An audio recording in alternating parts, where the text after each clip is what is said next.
Bonjour tout le monde, bienvenue chez Nickubik et aujourd'hui nous allons parler à nouveau d'une bande dessinée. Ouais, je suis dans une série, je suis lancé là. Aujourd'hui nous allons parler d'un océan d'amour, de Lupano et de Lupancione. On essaie l'accent. Ce sont des créateurs que je ne connaissais pas du tout. C'est une bande dessinée qui traîne autour de moi depuis un moment. Hop, on refait le système. Puisque c'est tout simplement une bande dessinée à ma compagne que je voulais lire. Pourquoi je me suis lancé là-dedans? Car c'est une bande dessinée sans dialogue. C'est très rare, c'est quand même très rare. Et j'adore, moi, ce genre de narration par l'image. Et là, on peut pas se raccrocher à du texte, à des dialogues nuls, pour essayer de combler un manque d'image. On est obligé de mettre tout dans l'image. Et donc, forcément, ça fait une narration très particulière que j'apprécie particulièrement. On est sur une redondance. Il s'agit de quoi? Il s'agit d'un océan d'amour, une histoire assez rocambolesque. Alors, j'ai pas envie de vous en dire plus, car je me suis lancé, vous voyez, sans savoir de quoi il s'agissait, juste avec la couverture, un océan d'amour. Donc, à la fois, j'étais très intrigué par un récit sans dialogue, sans phylactère, s'il y en a un phylactère, mais je vous en dis pas plus. Et en même temps, un océan d'amour, bon, je me dis, est-ce que ça pète un peu mielleux, une histoire d'amour, voilà quoi. Et en fait, pas du tout. J'ai trouvé ça dingo. Franchement, j'ai été absorbé en 2 secondes. Je trouve déjà que ce principe de narration par l'image est beaucoup plus immersif sans texte, sans avoir recours aux mots, puisque on part dans des sensations visuelles.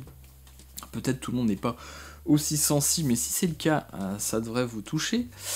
Et cette histoire est extrêmement, je trouve, à la fois surprenante, rocambolesque, touchante. Le dessin, déjà en lui-même, est quand même très très chouette.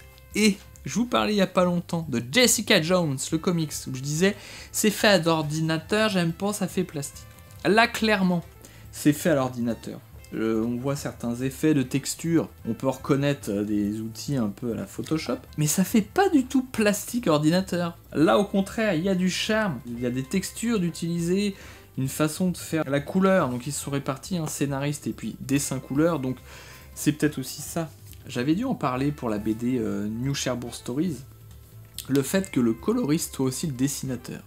Parce que forcément, il aborde pas le dessin de la même manière s'il sait comment il va faire sa couleur et aussi manier des textures qui vont se superposer au dessin. Et là, on a un truc vraiment ultra expressif. J'ai envie de dire heureusement, puisque ça, tout est raconté par le dessin. Mais je trouve ultra inventif, justement, cette manière de vous raconter sans mots une histoire, et qui est relativement généreuse, hein. C'est assez épais, vous voyez. Je vous la conseille à balle, hein. Ça, je pense que vous l'avez déjà compris, on est sur un 220 pages.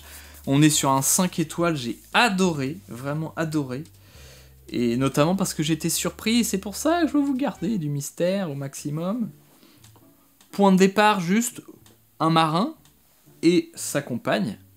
On est en mode un peu Bretagne, bigouden. Départ très simple, puis je veux rien vous dire, franchement, allez-y. Allez en magasin, allez voir dans la bibliothèque dans votre ville, n'oubliez pas, bibliothèque, on a quand même la chance en France d'avoir un réseau de bibliothèques, tout est gratuit. Vous allez demander, vous avez votre justificatif de domicile, on vous donne une carte, vous pouvez prendre 15 bouquins, allez-y, vous allez sûrement le trouver. Le rythme, le récit, l'aventure, les émotions, tout est là. Tout est là, faites-vous plaisir. Et nous on se retrouve bientôt pour parler d'autre chose.